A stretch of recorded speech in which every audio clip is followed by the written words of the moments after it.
Hi, my beautiful family. Welcome back to Life-Changing True Stories today. I bring you a powerful and deeply loving story, Asterisk. The crystal chandeliers of the Grandview Hotel ballroom cast a warm glow over the gathering of elegantly dressed guests. Victoria stood near the champagne fountain, smoothing down her pale blue dress for the third time that evening. She knew it was beautiful, a modest yet tasteful choice for the annual charity gala. But somehow she still felt invisible in this room, full of glamorous people. Her husband Richard moved through the crowd like a king surveying his kingdom. Tall and imposing in his tailored black suit, he commanded attention wherever he went. Business associates gravitated toward him, eager to shake his hand and laugh at his jokes. Victoria watched from a distance, clutching her champagne glass a little too tightly. This was her life now. Standing on the sidelines while Richard built his empire, she had given up her career as a graphic designer 3 years ago when they married. He had insisted it would be better for her to focus on being a proper wife, attending events, managing their household staff, and looking presentable at his side. At first it had seemed romantic, like he wanted to take care of her. Now it just felt suffocating. A group of women nearby laughed loudly, their designer dresses shimmering under the lights. Victoria recognized them as wives of Richard's business partners. She had tried to befriend them over the years, but the relationships always felt shallow. Based more on social climbing than genuine connection, one of the women, a sharp-featured socialite named Patricia, noticed Victoria standing alone. She glided over with a smile that didn't quite reach her eyes. "Victoria, darling, what a sweet dress," Patricia said, her tone making it clear that sweet was not a compliment. Very understated. Before Victoria could respond, Patricia's gaze shifted past her. "Richard certainly seems to be enjoying himself tonight. All those important conversations about money and power must be thrilling for you." The words stung, but Victoria kept her smile fixed in place. She had learned long ago that showing hurt only invited more cruelty from people like Patricia. Richard appeared at her side suddenly, his hand gripping her elbow a bit too firmly. His face was flushed from expensive wine and the attention of admirers. "There you are," he said, his voice carrying that edge of annoyance she had come to recognize. "I've been looking for you. Come meet the investors from the Peterson deal."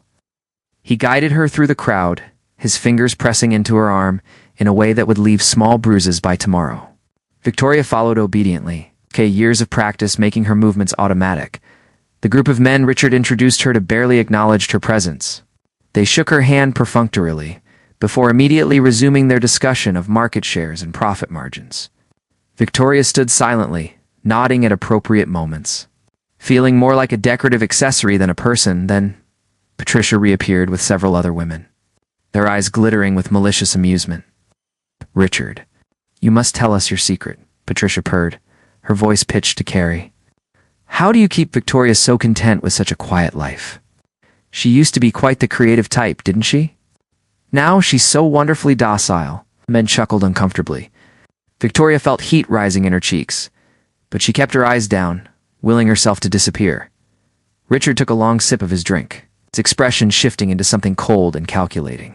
He enjoyed being the center of attention, enjoyed performing for an audience, and tonight, Victoria realized with growing dread she was about to become part of his performance content. Richard repeated, swirling the amber liquid in his glass. "I think Victoria knows her place. That's what makes a good marriage work. Understanding where you belong," Patricia laughed, a sharp sound like breaking glass. "Well, she certainly seems to have mastered the art of blending into the background. Quite impressive, really." Richard's lips curved into a smile that Victoria knew well. It was the smile he wore when he was about to say something cutting, something meant to establish his dominance. "Honestly," Richard said, his voice loud enough that conversations around them began to pause. Victoria could walk into any room, completely naked, and still, no one would want her. The words hit Victoria like a physical blow. The ballroom seemed to tilt around her. She heard gasps, nervous laughter, and the sudden silence of people watching a public humiliation unfold. Her vision blurred with tears. But she refused to let them fall. Not here. Not in front of these people who were already looking at her with a mixture of pity and amusement. Richard continued talking, apparently oblivious or uncaring about the devastation he had just caused. The other men shifted uncomfortably, while Patricia and her friends exchanged, knowing looks that said they had always suspected. Victoria was nothing special. Victoria's hands trembled as she set down her champagne glass on a nearby table. She could feel eyes on her from all directions. Could hear the whispers already starting to spread through the ballroom like wildfire. For years, she had endured Richard's subtle criticisms, his casual dismissals, his gradual erosion of her confidence, but this was different. This was public. This was meant to humiliate her, to put her in what he considered her place. Something inside Victoria cracked open. Not breaking, but awakening. She looked at Richard, really looked at him, and saw him clearly for the first time in years. He wasn't a powerful man taking care of her.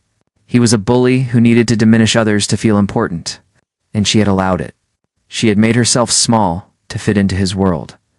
Without a word, Victoria turned and walked toward the ballroom exit. Her legs felt unsteady, but she kept moving. Behind her, she heard Richard call her name. His tone irritated rather than concerned. She didn't look back. The cool night air hit her face. She stepped outside the hotel. The sounds of the city surrounded her. Cars honking, people laughing, life continuing regardless of her personal devastation. She stood on the sidewalk, breathing deeply, trying to steady herself. A valet approached. "Shall I call your car, ma'am?" Victoria shook her head.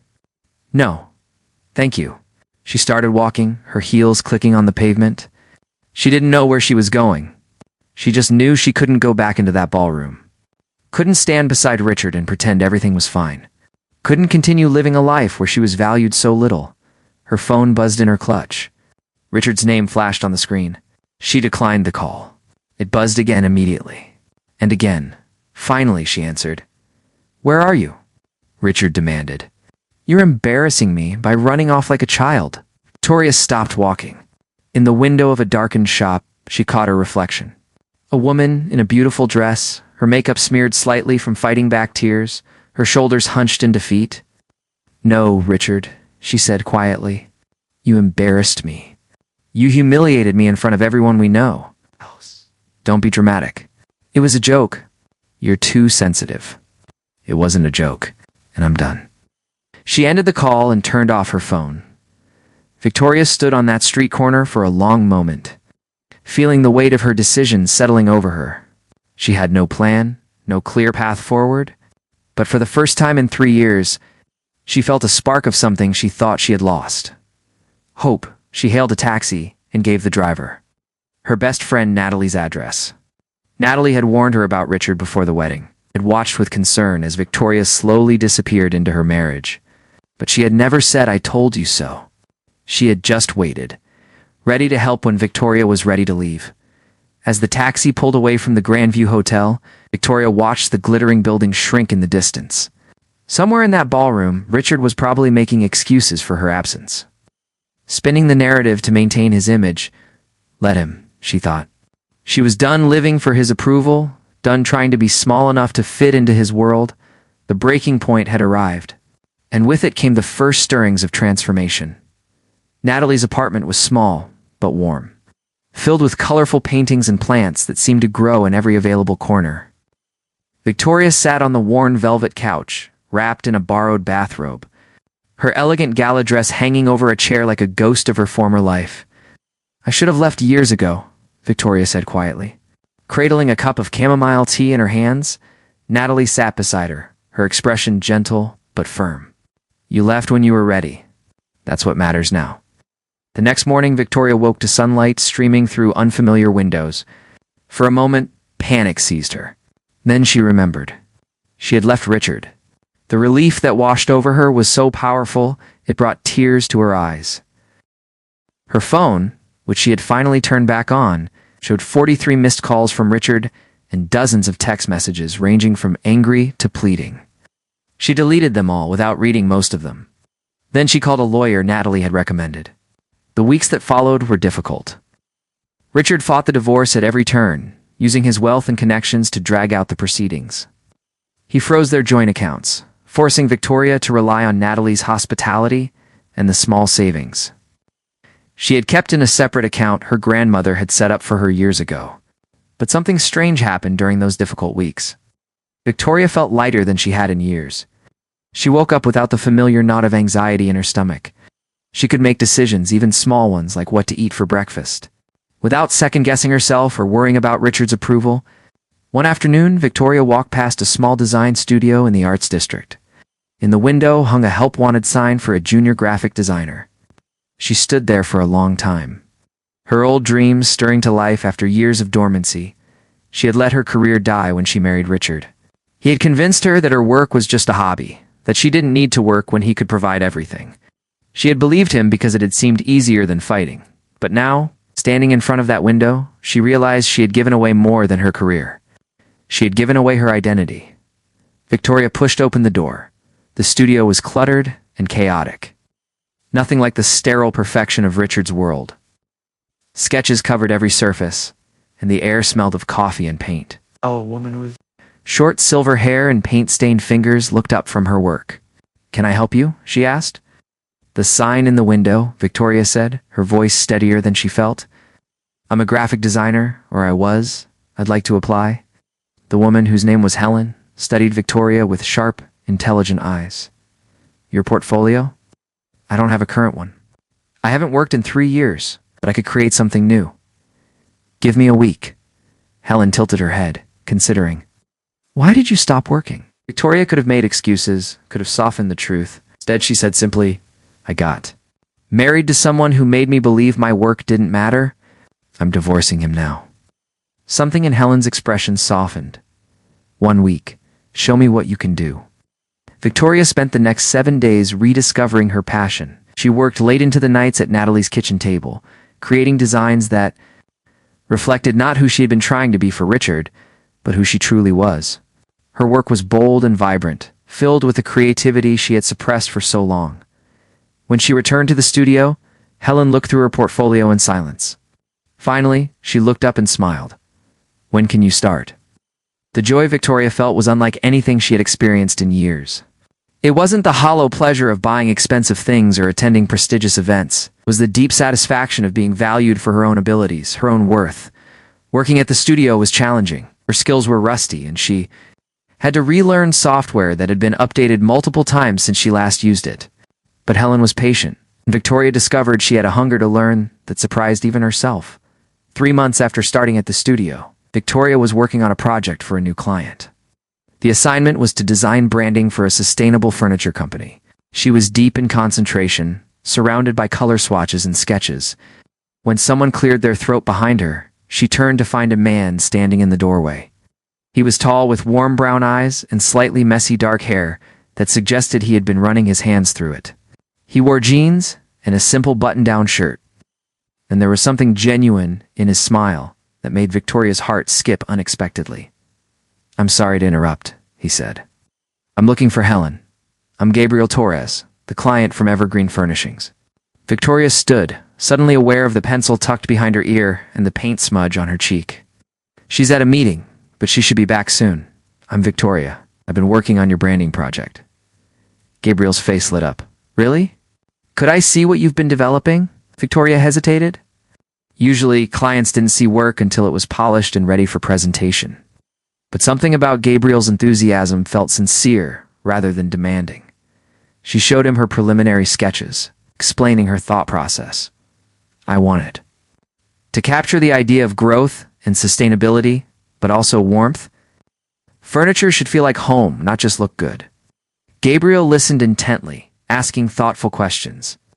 Unlike Richard, who had always talked over her or dismissed her ideas, Gabriel seemed genuinely interested in her perspective. "This is beautiful," he said finally. "You really understood what I was trying to create. Furniture that tells a story, that connects people to nature and to each other." They talked for another 20 minutes before Helen returned.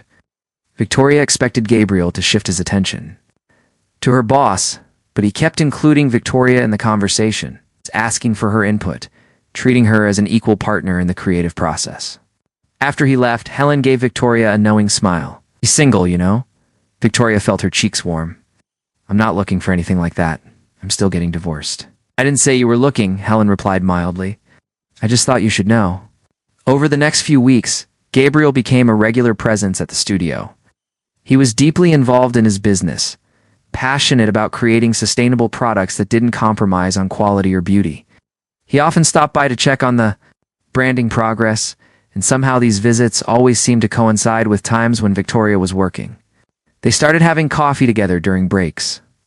Gabriel talked about his journey from corporate architect to sustainable furniture maker, about the risks he had taken to follow his passion. Victoria found herself opening up about her own story, about the years she had lost trying to be someone she wasn't. "Do you have regrets?" Gabriel asked one afternoon as they sat in the small park near the studio. Victoria thought about it carefully. "I regret the time I wasted. But I don't regret what I learned. I know now what I don't want. And I'm learning what I do want." "What do you want?" Gabriel's voice was soft, curious.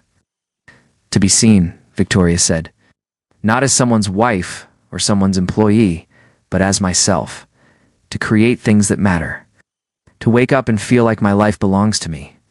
Gabriel nodded slowly. "You're brave, you know.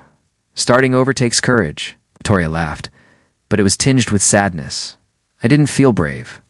I felt broken. Broken things can be repaired," Gabriel said. "And sometimes they're stronger at the broken places."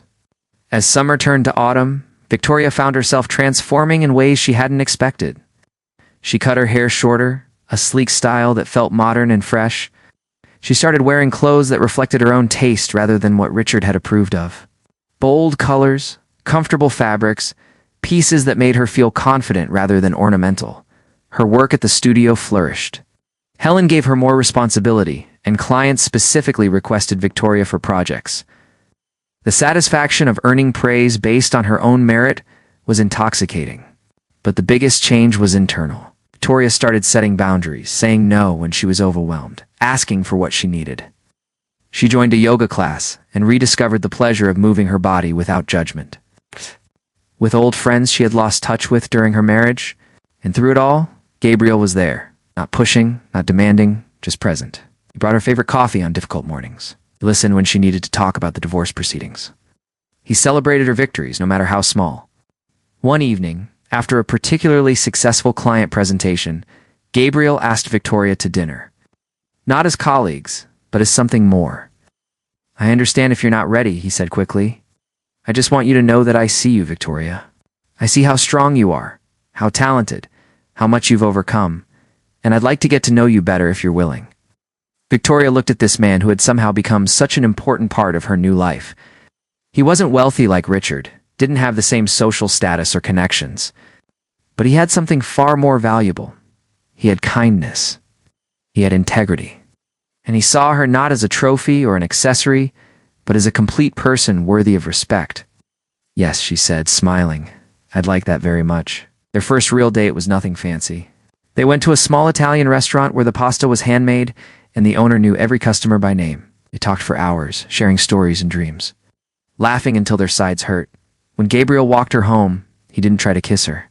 He simply took her hand and said, "Thank you for trusting me with your time." That night, Victoria looked at herself in the mirror and barely recognized the woman staring back. Her eyes were bright, her smile genuine. She looked happy. She looked free.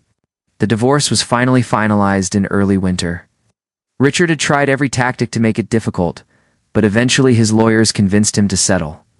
Victoria didn't ask for much, just enough to be independent. She didn't want his money. She wanted her life back.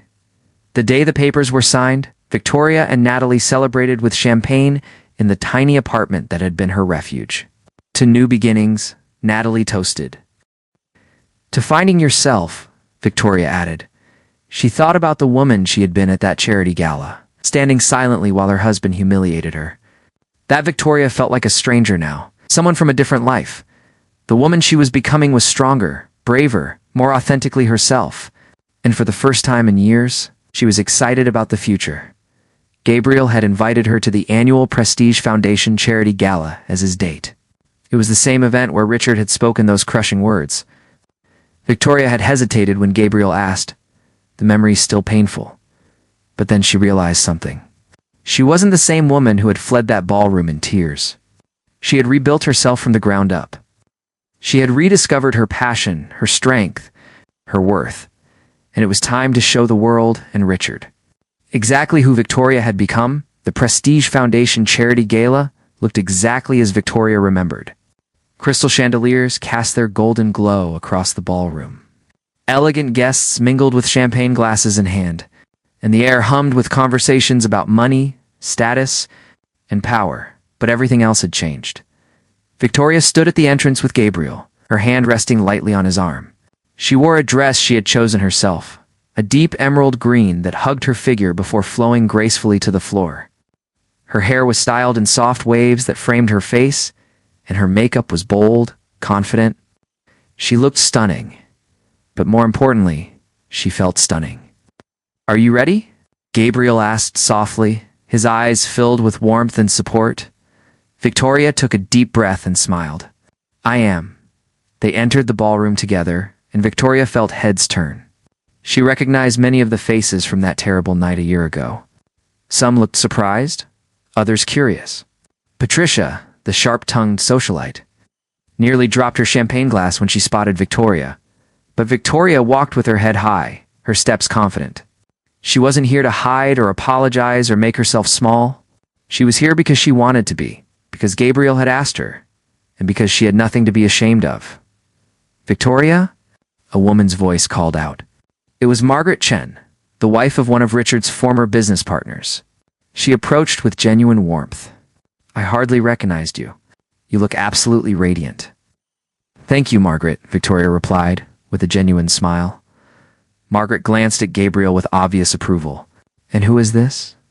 Victoria made the introductions, feeling a swell of pride as Gabriel charmed Margaret with his easy conversation and authentic interest in her charity work. This was what partnership looked like, she realized. Two people who elevated each other rather than one diminishing the other. They moved through the ballroom. And Victoria found herself enjoying conversations in a way she never had at these events before. She wasn't performing anymore, wasn't trying to be the perfect accessory to someone else's ambitions. She was simply being herself, sharing her own work, her own passions. Gabriel introduced her to several business owners interested in design work, and Victoria found herself exchanging business cards and discussing potential projects. Helen had recently made her a full partner at the studio, and Victoria was building a reputation for creating brands that told authentic stories. "You're glowing," Gabriel whispered in her ear as they moved to find their table. "I can't take my eyes off you." Victoria felt warmth spread through her chest, not the nervous flutter of seeking approval, but the steady warmth of being genuinely appreciated. Then she saw him.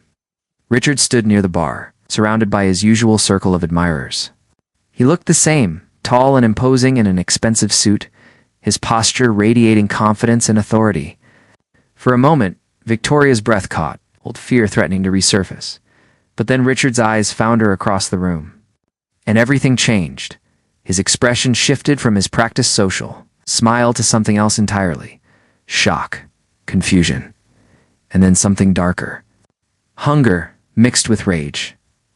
Victoria watched as his gaze traveled over her, taking in her dress, her confidence, the way she stood close to Gabriel. She saw the exact moment when jealousy ignited in his eyes, turning them hard and cold. Richard said something sharp to the people around him and began walking toward her. His stride was purposeful, almost aggressive. The crowd seemed to part instinctively, sensing confrontation. Gabriel tensed beside her. "Is that him?" "Yes," Victoria said calmly. "It's fine. I can handle this." Richard stopped a few feet away, his jaw tight. Up close, Victoria could see changes she hadn't noticed from across the room. There were new lines around his eyes, a hardness to his mouth. He looked older, worn down by something she couldn't quite name. "Victoria," he said, and there was something raw in his voice. "You look different." "I am different," she replied evenly. His eyes flicked to Gabriel with barely concealed hostility. "And who is this?" "This is Gabriel Torres," Victoria said. "My partner." The word hung in the air, deliberately ambiguous. Partner in business, partner in life, it didn't matter. What mattered was the equality it implied. Richard's hands clenched at his sides. "I need to speak with you alone." "Anything you need to say, you can say here," Victoria responded. Richard glanced around at the people, beginning to notice their exchange.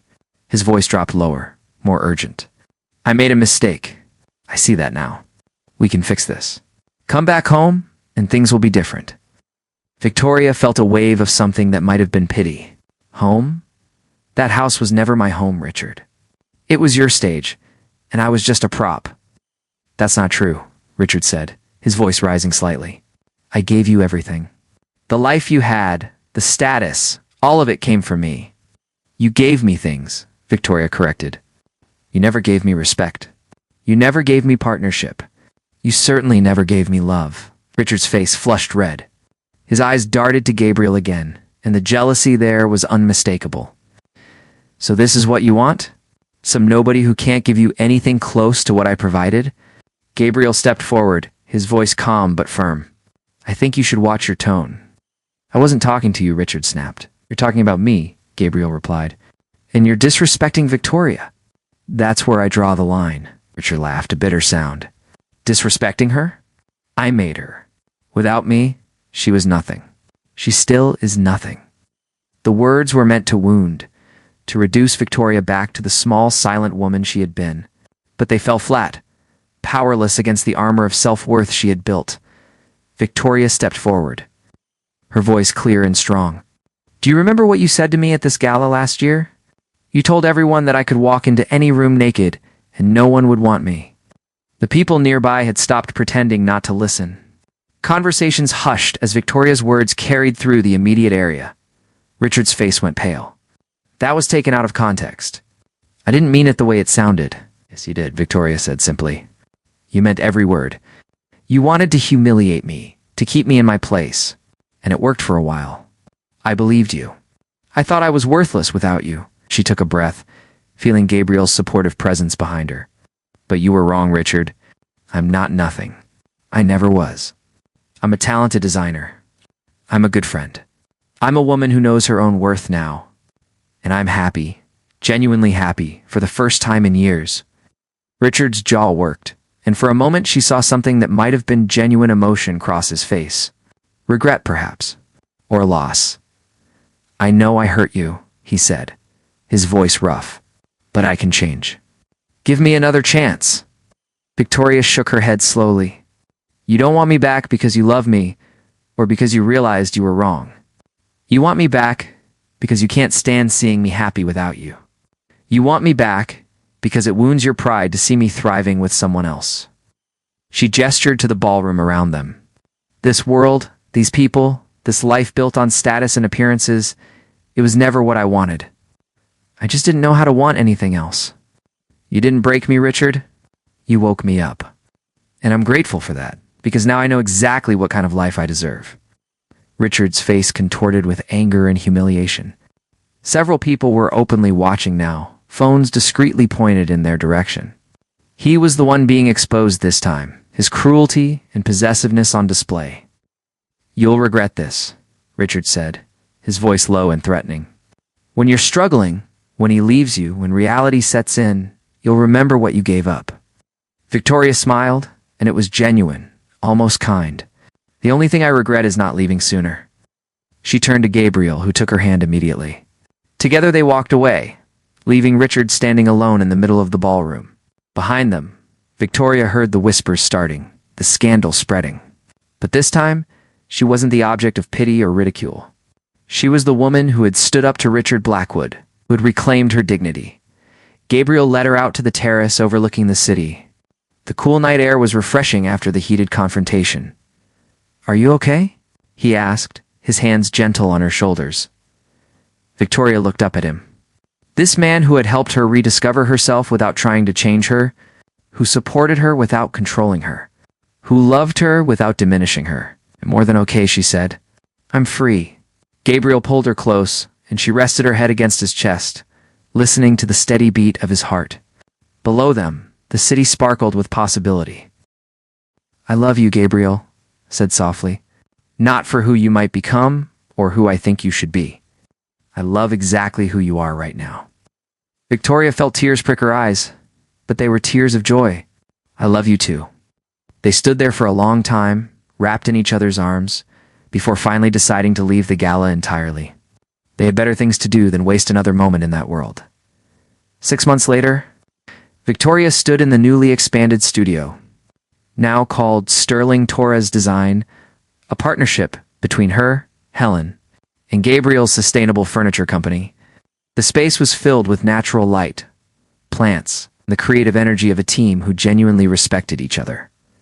Her phone buzzed with a message from Natalie. "Lunch this week? Want to hear all about the new project?" Victoria smiled and typed back a quick agreement. Her life was full now, filled with real friendships, meaningful work, and a love that lifted her up rather than weighing her down. Sometimes she thought about that night at the gala, where Richard had spoken those cruel words. In a strange way, it had been a gift. It had forced her to see the truth of her situation, to recognize that she deserved better, to find the courage to rebuild. Gabriel came up behind her, wrapping his arms around her waist. "Penny, for your thoughts?" "Just thinking about how far I've come," Victoria said, turning in his embrace. "You did all the hard work," Gabriel reminded her. "I just had the privilege of watching you bloom." Victoria kissed him softly. "We did it together. That's what real partnership looks like." As the afternoon sun streamed through the studio windows, illuminating sketches and designs that bore her creative signature, Victoria felt a profound sense of contentment. She had been broken down, humiliated, and made to feel worthless. But she had risen from those ashes, not as someone's wife or someone's possession, but as herself. She was Victoria Sterling, designer, entrepreneur, friend, and beloved. She was whole, she was strong, and she was exactly where she was meant to be. The woman who had fled that ballroom in tears was gone, replaced by someone who knew her worth and would never let anyone diminish it again. And that transformation, painful as it had been, was the greatest gift she had ever given herself. Richard had been wrong about so many things. But most of all, he had been wrong about her. She wasn't nothing without him. She was everything she had always been meant to be. Finally free to shine. This completes Victoria's journey from humiliation to empowerment, showing how she rebuilt her life, found genuine love, and confronted her past with strength and dignity. Her story reminds us that sometimes the worst moments in our lives become the catalyst for our greatest transformations. Thank you for taking the time to listen to this story.